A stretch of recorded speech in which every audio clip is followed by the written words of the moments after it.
Namun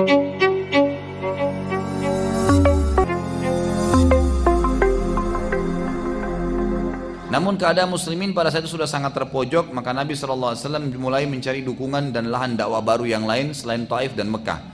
Akhirnya Allah Subhanahu Wa Taala ingin meringankan untuk Nabinya SAW, maka Allah mengutus kepada beliau bukan lagi golongan manusia, tapi golongan jin yang dikenal dengan jin Nusaibin.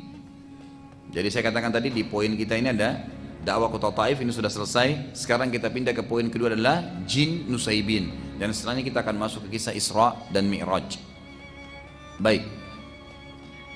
Suatu hari Nabi SAW merasa sedih sudah di Mekah, nggak bisa lagi berdakwah, nggak ada orang yang mau terima. Tinggal sahabat yang sudah masuk Islam saja itu yang difokus, yang lain sudah nolak. Yang budaknya, yang orang terkenalnya, semua sudah tidak ada yang mau. Suatu hari Nabi SAW keluar dari kota Mekah ingin beribadah, karena terganggu di Mekah nggak bisa, beliau keluar. Yang ditemani oleh seorang sahabat yang mulia dan bernama Abdullah bin Mas'ud radhiyallahu anhu, yang terkenal sahabat yang mulia. Berjalan dengan beliau SAW, lalu Nabi SAW pada saat tiba di suatu tempat, beliau SAW berkata kepada Ibnu Mas'ud, tunggulah di sini dan jangan berpindah, juga jangan datang kepadaku sampai aku memanggilmu. Lalu Nabi SAW membuat garis dengan tongkat beliau, suruh Abdullah bin Mas'ud jangan lewatin garis ini, tunggu di sini.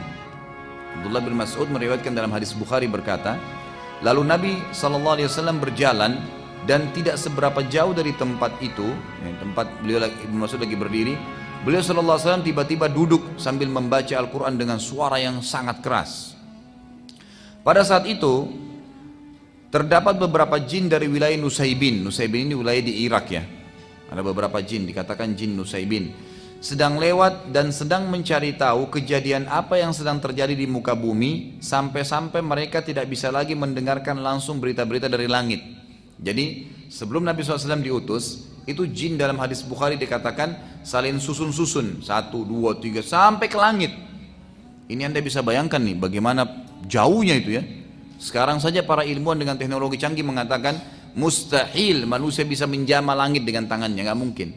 Jarak antara kita bumi saja ke Pluto itu 270 tahun. Makanya saya sering bahasakan tidak mungkin bisa dikirim ke sana astronot kena mati di tengah jalan. Jaraknya 270 tahun, itu baru satu matahari dengan kita tuh. Bagaimana dengan bintang-bintang yang lain yang sekian miliar tahun jaraknya dari bumi, semua masih pada di bawah langit pertama. Tapi jin-jin ini bisa bersusun-susun sampai ke langit pertama. Mereka bisa mendengarkan. Jadi ternyata dalam hadis ini dijelaskan Allah Azza wa Jal itu kalau ingin menjalankan titah, sebuah titah, Allah sampaikan kepada malaikat ya, malaikat di langit 7 sampaikan ke langit ke-6, langit ke-6 sampaikan ke langit ke-5, terus sampai ke langit pertama.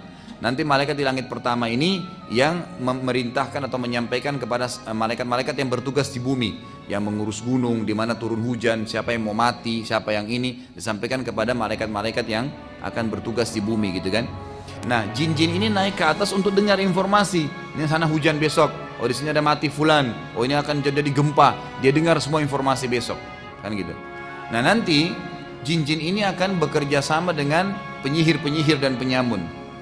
Menyampaikan nih, ini kami dapat informasi di sana hujan, nanti kamu sampaikan besok hujan di sana supaya pengikutnya percaya sama si dukun-dukun ini. Nanti akan kita bacakan dalam surah jin tentang kisah ini bagaimana bekerja samanya manusia dengan jin, dan sampai hari ini, sampai hari kiamat akan terjadi itu. Tetap akan ada bekerja sama, dan ini dilarang dalam Islam ya. Perlu Anda ketahui bahwasanya tidak boleh interaksi dengan jin dengan alasan apapun, gitu kan. Nabi SAW mengatakan dalam hadis Bukhari, pada saat beliau sedang selesai sholat, beliau mengatakan, tadi waktu saya sedang sholat ada jin, syaitan yang coba mengganggu saya. Lalu saya menangkapnya dalam sholat. Hadis sahih ini. Lalu saya menangkapnya dalam sholat. Tiba-tiba saya teringat perkataan Sulaiman yang berkata, ya Allah, karuniakanlah saya kerajaan tidak layak untuk orang sebelum dan sudah saya. Maka saya melepaskan dia. Kalau tidak, maka saya akan ikat jin itu di pohon di Madinah agar anak-anak Madinah mempermainkannya. Tapi di sini Nabi SAW sendiri tidak interaksi, dilepaskan oleh Nabi SAW. Kata ulama, berarti tidak boleh memang manusia berinteraksi orang muslim. Walaupun anda alasan oh jin muslim, tetap tidak boleh. Tidak boleh. Tidak boleh menikah sama mereka, makanan mereka berbeda, perhitungan waktu mereka berbeda, dan anda tidak butuh jin karena anda butuh Allah Azza wa Jalla. Gak usah jin untuk apa? Pasti dia minta imbalan. Anda bilang tidak, nggak mungkin. Itu sudah Al-Quran yang berbicara seperti itu. Mereka akan bekerja sama dengan manusia dan minta imbalan dari situ. Ada yang minta menikah dengan manusia, makanya ada dukun-dukun laki-laki atau perempuan sampai tua tidak nikah-nikah karena nikah sama jinnya. Ada orang yang diminta nyumbang darah ayam, darah hewan, atau pergi ke kuburan tertentu. Pokoknya jin-jin ini minta agar jauh dari Allah Subhanahu wa taala, gitu kan? Kalau kita masih bergantung pada Allah, tidak bisa bergantung pada dia. Dan satu-satunya cara untuk membuat orang bisa bergantung adalah memenuhi kebutuhannya manusia. Dan Nabi SAW sudah mengatakan juga dalam hadis lain, jin-jin itu penuh dengan kebohongan. Maksudnya jadi saya pernah jelaskan ya, jin ada 3 golongan ya. Ada jin mukmin, ini mustahil kerjasama dengan manusia. Ada jin fasik dan jin kafir. Jin fasik ini adalah jin yang beriman pada Allah seperti kita orang muslim, tapi nggak sholat, masih bermaksiat, itu namanya fasik. Jin fasik sama jin kafir ini namanya syaitan. Jadi tidak semua jin itu syaitan ya, tidak semua jin itu syaitan. Yang beriman dikatakan jin mukmin. Yang kita maksudnya adalah golongan syaitan, jin fasik atau jin kafir. Jadi orang-orang yang mengatakan saya pelihara jin muslim itu jin fasik itu. Karena itu jin fasik dan tetap akan dia minta imbalan. Apapun sifatnya itu, mungkin tidak bisa dirincikan tapi dia akan minta imbalan secara otomatis. Tapi kalau dia pelihara jin kafir, maka lebih parah nanti. Ada yang sampai menghinakan Al-Quran gitu kan. Di Saudi itu ditemukan, di Saudi ada dibentuk tim oleh kerajaan itu khusus tim pemberantas penyihir gitu. Jadi syekh-syekhnya ngumpul semua itu nyari pada penyihir. Waktu terbongkar tuh luar biasa gitu. Ya, kalau jin-jin yang kafir itu mereka menyuruh Al-Quran dihinakan sampai ditemukan tuh Al-Quran pernah ditaruh di kloset kamar mandi. Dikeluarkan oleh tim ini, dicuci, lalu dikasih minyak wangi Quran itu sebagai bentuk ya penghargaan dalam Al-Quran dan membalas penghinaan mereka kan gitu. Ada di antara perempuan-perempuan yang berinteraksi sama jin kafir ini, kalau mereka supaya suaminya takluk atau tuannya takluk, maka darah haidnya diteteskan di lembaran-lembaran Quran. Itu banyak contoh-contoh dan saya saksikan sendiri itu. Bagaimana cuplikan-cuplikannya itu. Dan cukup banyak yang berhubungan dengan masalah-masalah seperti ini. Dan saya sarankan Anda membeli buku yang kecil, mungkin harga 5.000 atau 7.000 rupiah itu membongkar praktek sihir dan kedukunan. Diterbitkan oleh Pustaka Tazkiyah ya. Mungkin kalau Bapak Ibu yang pernah hadir pengajian saya di Al-Azhar, saya pernah bawain fotokopi buku yang dapat diskon tuh. Di antaranya buku itu, buku kecil sekali tapi itu buku yang sangat bagus. Di dalamnya itu ada gambar-gambar, bentuk-bentuk sihir-sihir yang biasa dipakai oleh penyihir-penyihir dari bentuk benang, tali, apa saja, boneka, macam-macam gitu kan yang mereka lakukan. Intinya adalah kita kembali kepada kisah jin ya. Jin-jin ini mereka selalu naik ke atas mendengarkan apa yang akan terjadi besok untuk bekerja sama dengan penyihir-penyihir dan penyamun yang pada saat itu memang kebanyakan menguasai dunia, gitu kan? Allah ceritakan tentang kisah ini dalam surah Jin urutan 72 ayat 9. A'udzubillahi minasyaitonirrajim wa anna kunna naq'udu minha maq'ida lis-sam' faman yastami'il ana yajid lahu shihabar rasada. Dan sesungguhnya dahulu kami dapat menduduki beberapa tempat di langit untuk mendengarkan berita-berita. Tetapi sekarang berita maksudnya apa yang terjadi besok, gitu kan? Tetapi sekarang barang siapa yang mencoba mendengarkannya tentu akan menjumpai panah api yang mengintai atau membakarnya. Dikatakan dalam hadis Bukhari yang lain bahwasanya Nabi SAW bersabda, jin-jin dulu mereka susun untuk mendengar berita dari langit. Setelah aku diutus, kata Nabi SAW, maka jin-jin langit itu dijaga oleh malaikat-malaikat. Dijaga oleh malaikat-malaikat. Yang malaikat-malaikat ini memegang bintang-bintang yang dipakai untuk memanah jin-jin itu. Makanya kan fungsi bintang itu kan ada 3 ya. Untuk rujuman lisyayatin, memanah setan-setan yang datang mendengarkan berita. Kemudian dalam ayat yang lain di surah Al-Mulk dijelaskan itu zina, perhiasan. Inna zayyana as-samaa'a ad-dunya, gitu kan? Bi zinatil khawaqib. Dan kami hiasi muka bumi, langit bumi ini dengan bintang-bintang, ya. Wa hifdhan min kulli syaitanin, dan untuk menjaga juga dari syaitan-syaitan yang datang, gitu kan? Kemudian fungsi yang ketiga adalah menjadi petunjuk bagi orang di lautan, di mana-mana itu fungsi bintang-bintang. Fungsi bintang-bintang itu yang dijelaskan oleh Allah Subhanahu wa taala. Baik. Saat Nabi sallallahu alaihi wasallam ya sedang membaca Al-Quran tadi, ternyata jin-jin dari Nusaybin ini kan lagi keliling di muka bumi. Mereka sempat bilang dari lanjutan hadis Bukhari tadi, lalu jin-jin ini berkata, pasti ada penyebabnya. Kenapa langit sekarang dijaga? Dulu sebelum Nabi Muhammad SAW itu tidak ada.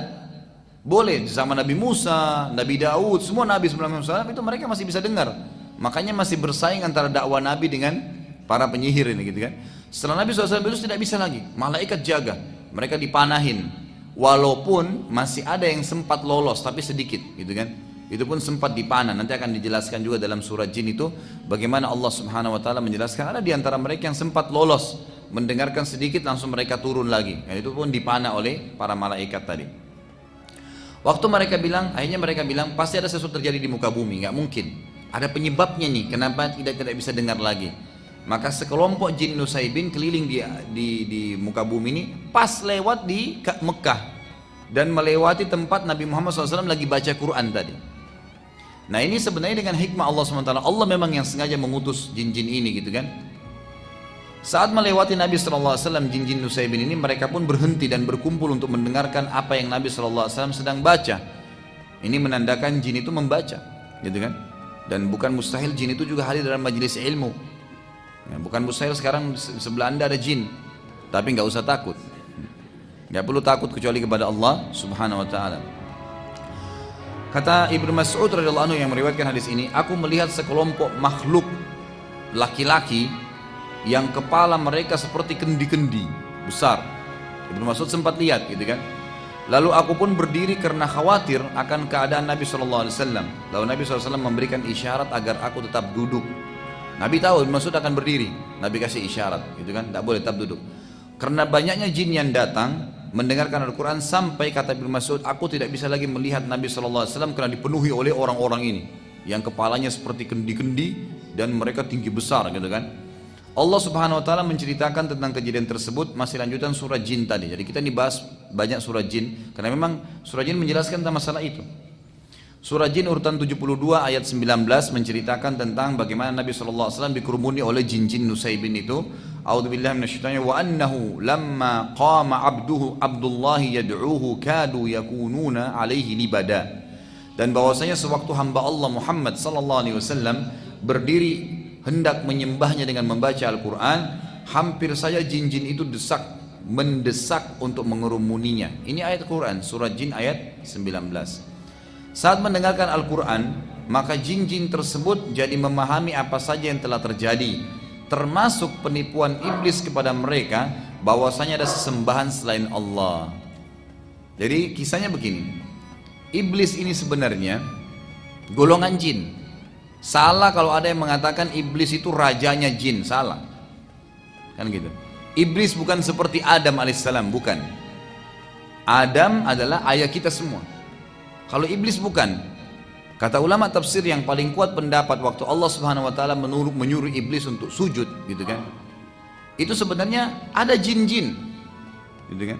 Makanya para malaikat mengatakan, ya Allah, waktu Allah ingin menciptakan Adam, apakah engkau akan menciptakan makhluk nanti membuat kerusakan di muka bumi? Kata para ulama tafsir, jumhur ulama mengatakan bahkan yang dimaksud adalah apakah nanti seperti jin-jin yang akan buat kerusakan di muka bumi. Jadi sebelum kita sudah ada jin tinggal di bumi ini. Hewan-hewan itu sudah ada. Allah Subhanahu Wa Taala sudah ciptakan. Tumbuh-tumbuhannya sudah ada. Manusia datang nyusul setelahnya. Karena awalnya manusia diciptakan oleh Allah Subhanahu Wa Taala itu di surga, Nabi Adam AS di surga, kan gitu. Jadi memang ini bumi berbeda, bukan memang belum kita ada di sini gitu. Tapi jin-jin sudah ada. Makanya Allah SWT mengatakan apa tentang iblis? Kana minal jinni fafasaqa an amri rabbi. Kana minal jin maksudnya iblis itu salah satu dari golongan jin, bukan pimpinannya. Fafasaqa an amri rabbi, tapi dia tidak mau ikuti patuh perintah Tuhannya. Nah kata sebagian ulama tafsir juga, ternyata waktu Allah Azza wa Jalla menciptakan Adam, yang hadir di situ iblis. Masih ada jin-jin lain yang tidak hadir, gitu kan? Nah waktu Nabi SAW membaca Al-Quran ini, ternyata iblis ini membuat propaganda di antara jin-jin. Di antaranya dia mengatakan bahwasanya ada Tuhan selain Allah. Syirik, berbuat syirik, didakwai itu. Dan dia mengajak agar orang-orang bisa atau jin-jin bisa ikut dengan dia. Dan perlu anda tahu, yang menjadi pasukannya iblis sekarang ini, ya, yang paling banyak itu keturunannya dia. Jadi keturunan dia, bukan jin umumnya. Karena jin banyak yang beriman dan tidak mau ikut dengan dia, tidak mau ikut dengan iblis. Nanti akan kita jelaskan dalam surah Jin ayat 1 sampai ayat 18 menceritakan masalah itu. Kita akan baca panjang lebar sebentar gitu kan. Tapi ini membuktikan bahwasanya iblis itu bukan pimpinan, bukan raja jin. Seperti sering digambarkan gitu kan. Tidak. Dia salah satu dari golongan. Dan iblis sangat lemah. Garis bawah ini. Iblis sangat lemah. Begitu juga pengikutnya. Makanya Allah mengatakan, inna qaidasy syaitani kana dha'ifa. Golongan syaitan itu sangat lemah, mereka tidak bisa buat apa-apa gitu loh. Lemah, tidak bisa buat apa dengan manusia. Yang bisa cuman bisikin, cuman apa, membuatlah bisikan, ya, tiupan sehingga kita mengantuk kalau mau ibadah. Tidak bisa apa-apa. Jin tidak bisa menjelma pegang tangan kita suruh kita berzina, nggak bisa. Dia nggak punya kekuatan untuk itu. Allah SWT sudah batasi, jadi sangat lemah. Allah sudah mengatakan lemah. Kekuatan dia cuma satu, menakut-nakuti manusia. Seakan-akan sudah sesuatu yang menakutkan, tidak. Kalau orang yakin dan faham ini, dia tidak akan takut kecuali kepada Allah Azza wa Jal. Kalau anda lagi jalan sendiri, anda ketakutan itu dari syaitan, permainan iblis dan pengikutnya, gitu kan. Anda harus yakin ada Raqib dan Atid yang sama, dia tidak kelihatan, gitu kan, yang sedang mendampingi kita. Ada Allah Azza wa Jalla menciptakan semua, sedang mengawasi kita dan tahu. Allah maha mendengar, maha mengetahui, dan Allah Subhanahu wa ta'ala jauh lebih kuat daripada semua ini. Itu tidak ada apa-apanya jin itu. Baik, waktu mereka sudah mulai berkumpul di sisi Nabi SAW, akhirnya mereka jadi faham, jin-jin ini jadi faham, selama ini iblis sudah menipu mereka, yang mengatakan ada sesembahan selain Allah. Nanti akan kita baca ayat surah Jin, bagaimana jin-jin ini mengatakan, wa kana safihuna, dan dulu orang bodoh dari kami, maksudnya iblis. Dia mengatakan Allahi syatata, dia mengatakan bahwasanya Allah itu masih ada sekutunya. Dan jin ini tidak tahu, mereka ikut-ikutan saja. Setelah turun Al-Quran, mereka dengar Al-Quran, baru mereka faham ternyata iblis menipu mereka. Dan dalam hadis lain saya katakan tadi, paling banyak mengikuti iblis adalah anak cucunya. Sebagaimana dalam hadis Bukhari Muslim, bahwasanya Nabi SAW bersabda, iblis memiliki singgasana di atas lautan, dan ia ingin menyaingi Allah, dan tidak akan pernah bisa dia nyaingi Allah, karena Allah singgasananya di atas air, maka dia juga sengaja di lautan, gitu kan. Kemudian tiap hari, tiap saat anak cucunya, kata-kata anak cucu perhatikan ya, melapor perbuatan-perbuatan mereka. Ada yang mengatakan, saya baru membuat orang berantem, saya baru membuat orang bohong, saya baru membuat orang riba, mencuri, segala macam-macam. Bagi iblis semua dianggap laporan biasa. Sampai ada anak cucunya yang mengatakan, saya baru menceraikan suami istri. Diangkat oleh iblis, didudukkan di sebelah singgasananya, karena dianggap itu prestasi paling tinggi. Makanya anda harus tahu, iblis paling senang perceraian.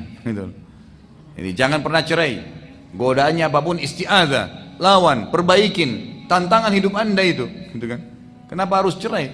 Perbaikin. Kalau memang jelas-jelas dia fasik, memang ahli maksiat, tidak bisa dipertahankan, silakan. Kalau memang orang baik, untuk apa dicerai, gitu kan? Dan untuk apa bercerai? Itu syaitan semua. Kadang-kadang masalah kecil mungkin gara-gara air segelas bisa jadi masalah besar dalam rumah tangga. Karena kata para ulama, kalau di luar rumah tangga itu satu syaitan yang goda anda, dalam rumah tangga bisa 1000, gitu kan? Macam-macam bisa dimasalahkan oleh iblis ini. Baik, sekali lagi, jadi iblis bukan rajanya syaitan, bukan rajanya jin, tapi dia pimpinan para syaitan. Betul memang, pimpinan para syaitan. Siapa syaitan? Golongan jin yang fasik dan orang jin yang kafir. Pengikut dia kebanyakan anak cucunya. Ada juga dari golongan jin tapi yang fasik, yang bukan keturunan dia ada. Jadi bukan iblis satu-satunya sumbernya, bukan seperti Adam. Penting ya, kalau manusia dari Adam dan Hawa, tapi jin bukan semua dari iblis.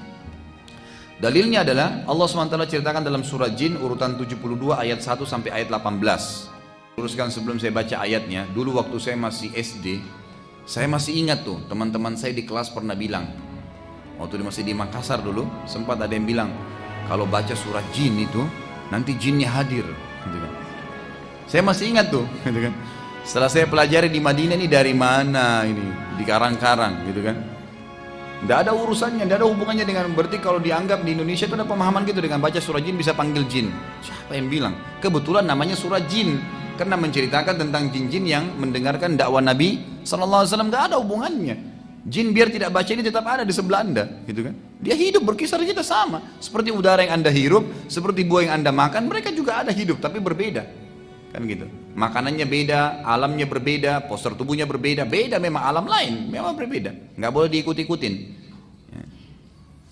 Kata Nabi, kata Allah SWT, a'udzu minasyaitonir rajim, "Qul uhiya ilayya annahu istama'a nafarun minal jinni faqalu inna sami'na qur'anan 'ajaba yahdi ila ar-rusydi fa amanna bihi wa lan nusyrika bi rabbina ahada wa annahu ta'ala jaddu rabbina mattakhadha sahibatan wala walada wa annahu kana yaqulu safihuna 'ala Allahi syatata." وأنا ظننا أن لن تقول الإنس والجن على الله كذبا وأنه كان رجال من الإنس يؤذون برجال من الجن فزادوهم رهقا وأنهم ظنوا كما ظننتم أن لن يبعث الله أحدا وأنا لمسنا السماء فوجدناها ملئت حرسا شديدا وشهبا وأنا كنا نقعد منها مقاعد للسمع فمن يستمع الآن يجد له شهابا رصدا وأنا لا ندري أشر أريد بمن في الأرض أم أراد بهم ربهم رشدا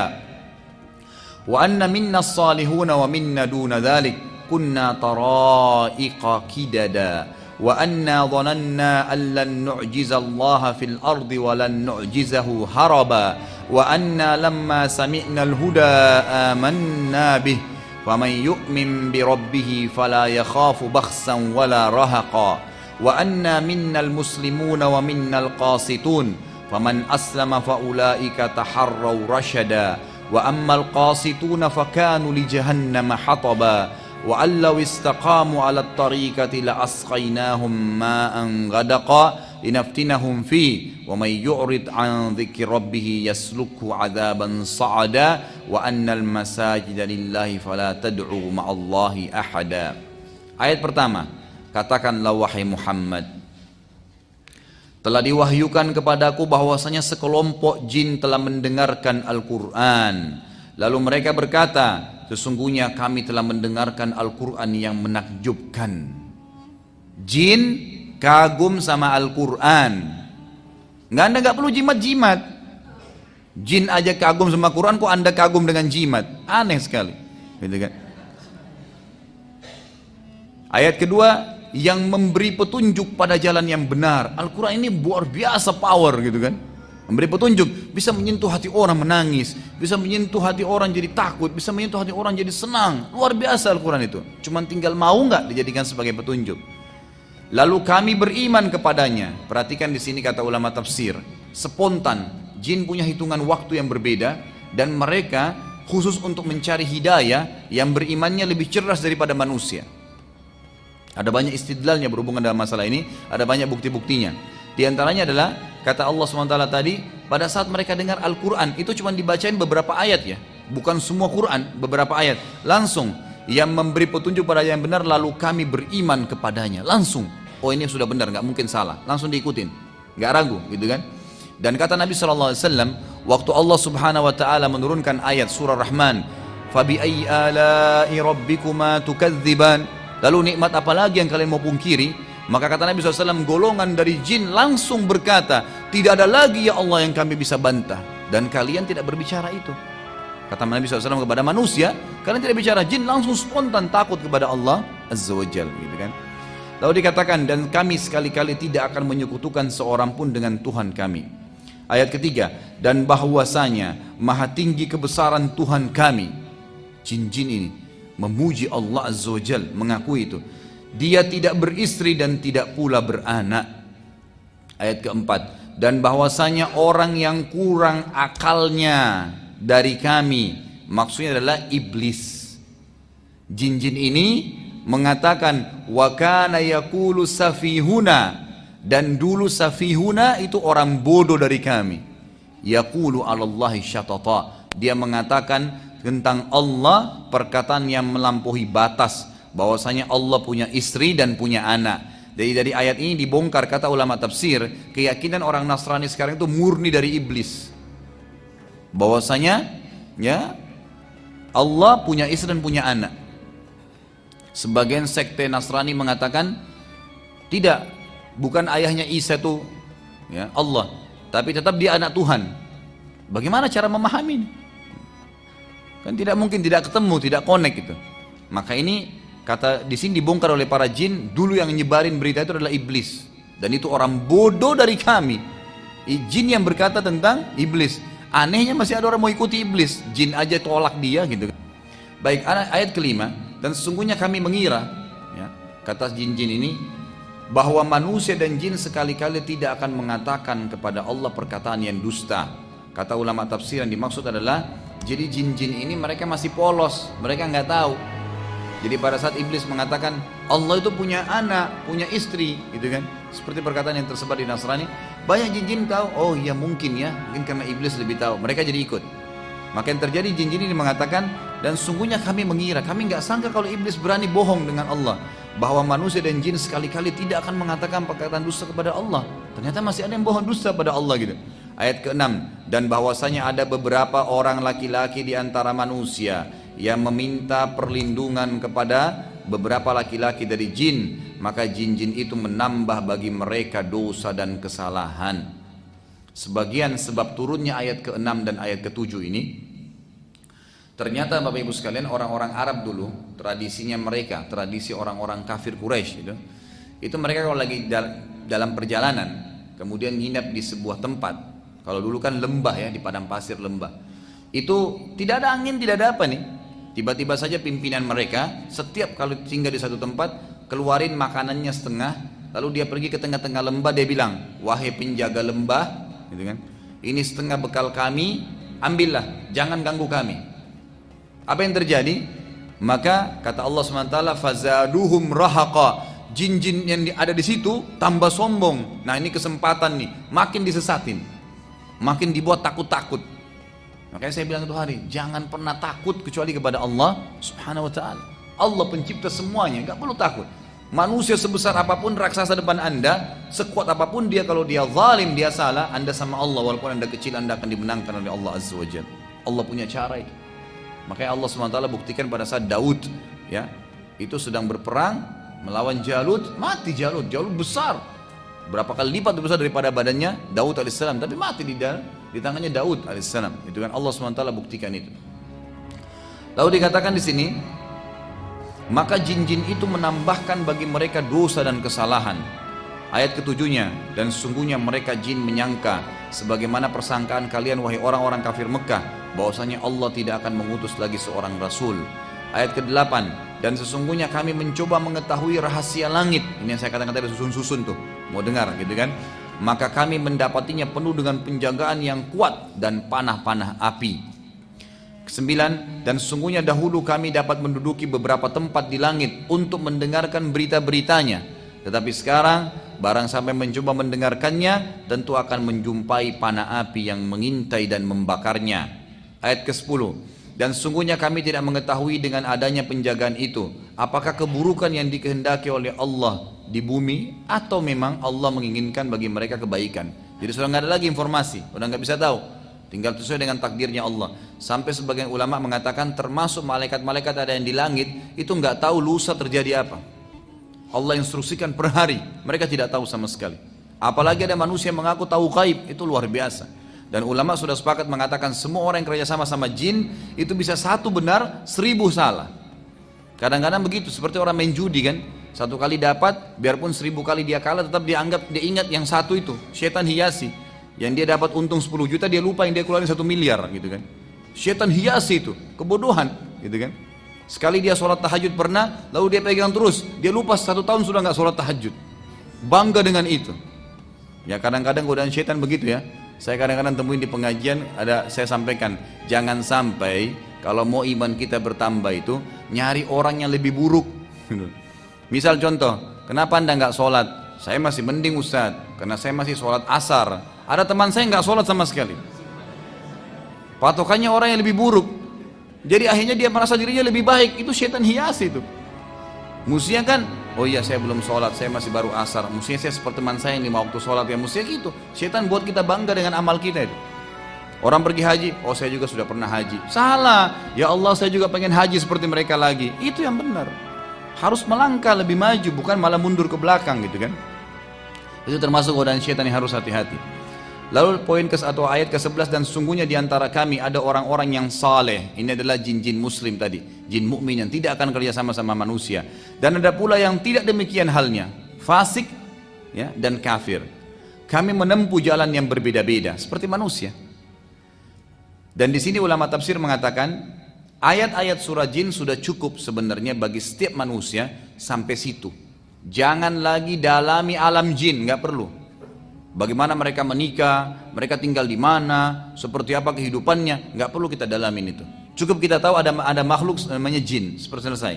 Ada makhluk namanya manusia, namanya malaikat, udah selesai. Kalau ada informasi sampai kepada kita, kita imanin. Kalau tidak ada, jangan dikorek-korek, nggak perlu. Karena Anda sendiri butuh program saat harian yang sangat padat, ya kan gitu. Saya pernah bahasakan, masih ingat kan? Kalau bangun subuh ada bangun, kita harus baca doa, bangun tidur. Kemudian sholat Fajr, sunatul fajr, 2 rakaat sebelum subuh. Sholat subuh lagi, ini antara azan dan iqamah ya. Kemudian sholat subuhnya. Habis sholat subuh tidak ada ba'diyah tapi ada zikir pagi. Istirahat sebentar, duha. Sebentar lagi istirahat, duhur. Qabliyah duhur, duhurnya ba'diyah duhur. Istirahat sebentar, asar. Qabliyah asar, asar dengan zikir sore, tidak ada ba'diyah asar. Sebentar istirahat, maghrib. Qabliyah maghrib, maghribnya ba'diyah maghrib. Istirahat sebentar, isya. Qabliyah isya, isya ba'diyah isya. Sebentar istirahat, tahajud dan sholat witir. Ada waktu main-main nggak? Udah nggak ada. Sekali kita lalai itu bablas hilang tuh, kan gitu. Anda kalau tadi malam nggak sholat tahajud, biar nangis darah nggak bakal kembali, kan gitu. Nggak mungkin bisa terulang gitu. Makanya syaitan mau keluarin kita dari program, nggak bisa. Saya sendiri sudah repot gitu kan.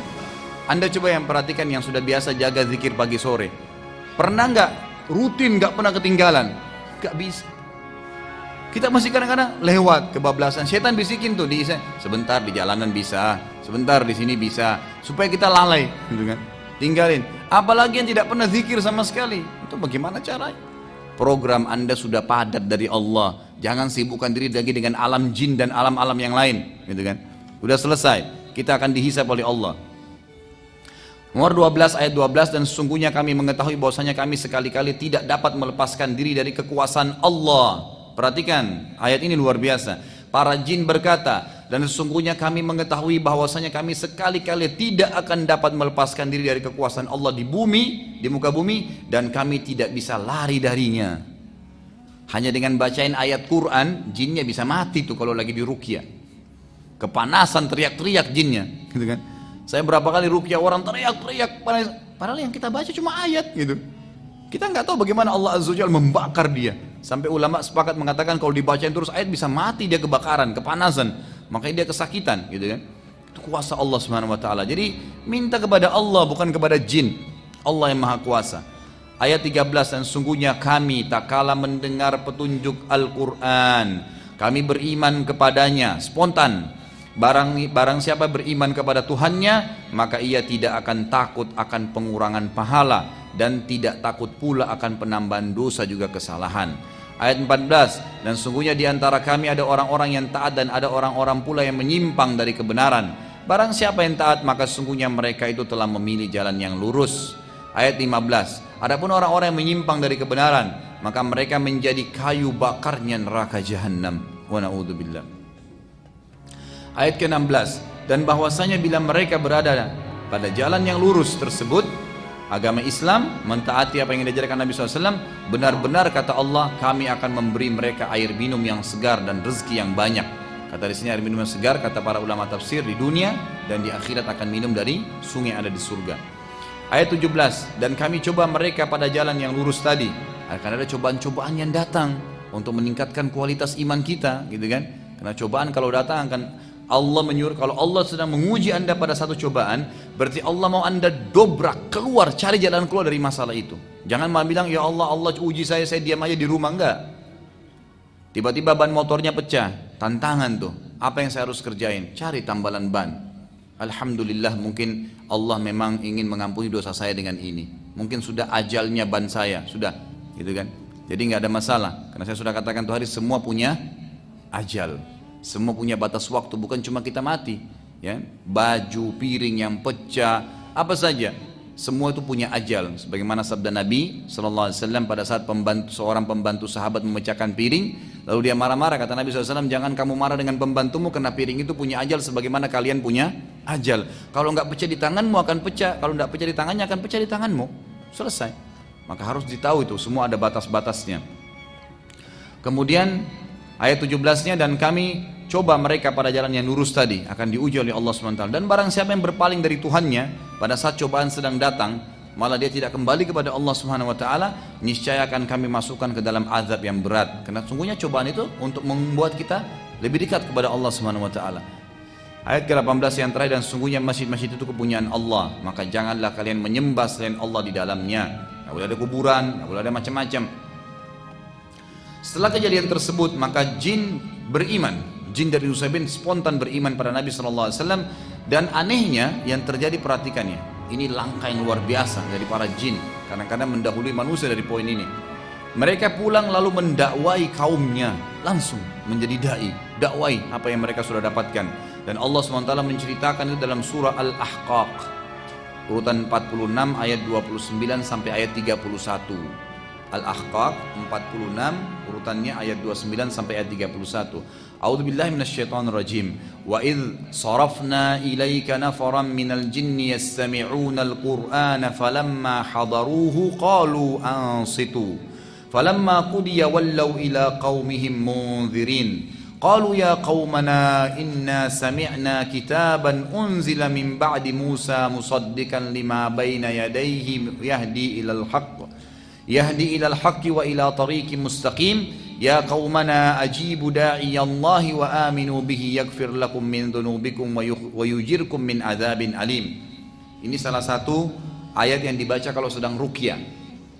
Ini salah satu ayat-ayat ruqyah yang dibaca untuk mengusir jin atau sihir, ayat ini. Kata Allah SWT dalam Al-Ahqaq, ya, ayat 29, dan ingatlah ketika kami hadapkan serombongan jin kepadamu wahai Muhammad yang mendengarkan Al-Quran. Allah lah yang membuat mereka datang. Dan tak kala mereka menghadiri pembacaan Al-Quran itu, mereka berkata, dengarlah dengan penuh perhatian. Semua disuruh dengar, mereka sepakat itu. Setelah mendengar bacaan Muhammad Muhammad, mereka pun kembali ke kaumnya untuk memberikan peringatan, langsung berdakwah, menyampaikan itu. Ayat ke-30 mereka berkata, hai kaum kami, sesungguhnya kami telah mendengarkan kitab Al-Quran yang diturunkan setelah Musa, yang membenarkan kitab-kitab sebelumnya dan menuntun ke kebenaran dan jalan yang lurus. Ayat 31, hai kaum kami, terimalah seruhan orang yang menyeru kepada Allah dan berimanlah kepadanya. Seruhan siapa? Nabi Muhammad sallallahu alaihi wasallam.